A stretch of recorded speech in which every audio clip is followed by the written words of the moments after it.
about quadratus lumborum muscle. Now I want to talk to you about very important triangles that are made in the back, right? There are 3 triangles that we want to know for the purpose of the exam. 3 triangles. So the first triangle that I want you to know about is called the inferior triangle of Petit. There's a tiny triangle over here if you see it. This tiny triangle is called inferior lumbar triangle. Inferior lumbar triangle, or also called triangle of Petit. Petit. I think it's a French version. Okay? This triangle is a potential point of weakness in the posterior abdominal region. It's a potential point of weakness because it has less muscles covering it. It has less support. So what does it have? If you noticed this muscle here, big huge muscle that comes from the back and moves to this direction, and then it kind of twists and then inserts right at the intertubercular sulcus. Do you remember this muscle? In the upper limb, right? This is latissimus dorsi. Latissimus dorsi, supplied by thoracodorsal nerve. This muscle, right, is located medially. So this is the medial border, right? This is the medial border. So medial border is latissimus dorsi. Laterally, this muscle here, we talked about it in the beginning of the abdomen, if you remember. Part of it comes out from the iliac crests, from the back, the external oblique muscle. So external oblique muscle forms the lateral border. Lateral border is external oblique muscle. And below here, inferiorly, is the iliac crests. Iliac crests. So again, the border is so important. Medially is the latissimus dorsi, and laterally is the external oblique, and inferiorly is the iliac crest. Okay? Okay, now I just want to make one paragraph very quick so that you can understand something. If you guys remember that this is, suppose I'm gonna draw here. You know that, scapula, right? This is the scapula, and this is what thing here? Humerus, is that right? And here's a line, that's the back, is that right? And coming from the back is this muscle, latissimus dorsi, and inserts in the intertubercular sulcus, that's latissimus dorsi, is that right? And we have here, if you remember, coming like this and inserting like this. What is this? Trapezius, right? That's trapezius. And we have here the iliac crests. Iliac crest. That's too big. Let me make it smaller. This is the iliac crests. Right? Now, we know that external oblique, part of it comes from iliac crests and then wraps, right? It wraps around the body and inserts in the rectus sheath and linea alba. We talked about that, right? Also, part of it come out of the inguinal ligament as well. The inferior part of it forms the inguinal ligament. But the thing is that the internal oblique muscle, it originates more medially from the iliac crest. It also comes from the iliac crest, but more medially, here, underneath, and then fans out. Do you see? So it means external oblique is covering internal oblique, but internal oblique from the back, it is more medial right? So this is external oblique. I'm gonna give it different color. This is external oblique. Under it, peeking from below, is this internal oblique. So internal oblique is the floor, right, of petite triangle. So petite triangle here, medially, we have latissimus lat dorsi, and laterally we have external oblique, and floor is what? Internal oblique. So internal oblique is floor. And roof is skin and superficial fascia. So it means there's not a lot of muscle here. So if there is some condition like high intra-abdominal pressure, the internal oblique can simply split and hernial sac protrude through this region. This is called inferior lumbar hernia. Inferior lumbar hernia. Then we have another thing, which is, if you focus here, there's another triangle here. This triangle is more famous in exams. They love to ask about it a lot. It is called simply superior lumbar triangle, superior lumbar triangle, or Grenfell triangle, right? Grenfell triangle. Okay, Grenfell triangle or superior lumbar triangle. This triangle is bordered superiorly by 12th rib. So this is the superior border, 12th rib. The inferior border of the 12th rib is the superior border of this triangle.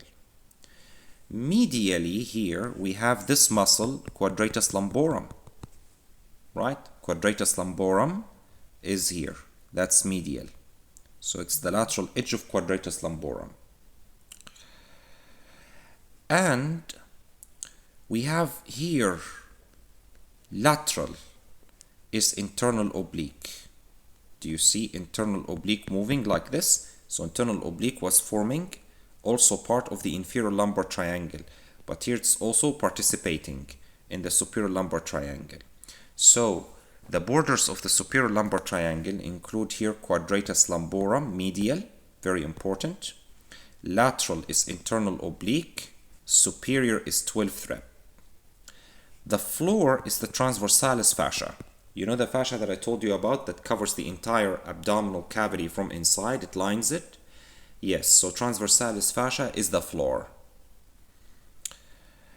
Okay, the roof is latissimus dorsi mostly, because here it has to be removed from the image. Do you see here it is intact, but in this image has been removed because it forms the roof of it. Also participating in the roof is the external oblique, which also removed, but mainly is the latissimus dorsi forming the roof. Okay, so again let's repeat. The inferior lumbar triangle, or otherwise called triangle of Petit. Lower border iliac crest. Lateral external oblique. Medial latissimus dorsi. Floor is internal oblique. Roof is superficial fascia and skin. The superior lumbar triangle of Grenfell. Medial quadratus lumborum. Superior 12th rib. Lateral internal oblique. Floor transversalis fascia. Roof latissimus dorsi and external oblique. Latissimus dorsi mainly and external oblique forms the roof of this cavity or this defect. So it's a weak point also. It's a weak point also through which herniation can still happen. Okay? Hernia here is called superior lumbar hernia. Called superior lumbar hernia. So they can ask you so many questions about this topic. Okay, so many questions. Let's see examples of it. As you can see, this question, let's read it together. A patient undergoes MRI for back pain. Imaging shows fat protruding into the space below the 12th rib. What forms the medial border of this triangle? So here they are asking about superior lumbar triangle. Medial border of this triangle is quadratus lumborum. It's quadratus lumborum. Another question, let's see. A 40-year-old man presents with a swelling in the right lumbar region. There's a defect in the right lumbar region through which the swelling protrudes. Which of the following forms floor? The floor of superior lumbar triangle or Grenfell triangle, as we discussed, it's transversalis fascia. Transversalis fascia. Right, so they can ask you so many questions about this topic. We can also see in an MRI, let me show you. This is MRI from Radiopedia. If we go down a little bit, let's move down. As you can see here, or CT, sorry. So if you move, these are reps. Let's go down a little bit. We are seeing now the 12th rep disappearing. This white thing here is the 12th rep. So below 12th rep, do you see the swelling in the right lumbar region appearing? Big swelling coming. Do you see? This is Grenfell hernia, just below the 12th rep. It's protruding. Let's go down again. It's protruding just below the 12th rep. We can see it also in axial, in coronal section. Here, when we move, that's the front. Let's go back. Let's take section. Focus on the right lumbar region. And you can see the defect here. Do you see? On the right lumbar region. So this is Grenfell hernia in imaging.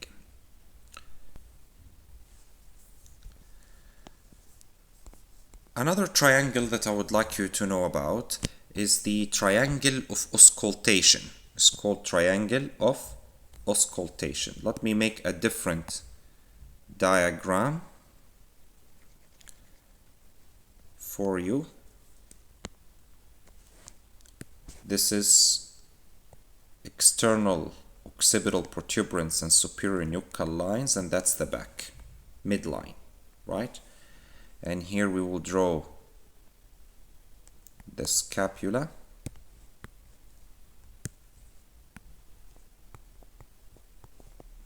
Medial border, superior border, spine of scapula, right? And the acromion process. And of course attached here is what? Humerus, right? And we know the trapezius, right? This one should be a little bit up. Yes. We know the trapezius comes like this. Some fibers insert up, superior fibers of trapezius, and some intermediate fibers are inserting like this, and there's some lower fibers from the trapezius, right, inserting down. And then we have latissimus dorsi, right? It comes like this. It's overlapped by trapezius, but anyway, it comes like this, inserts here and down, right? Latissimus dorsi.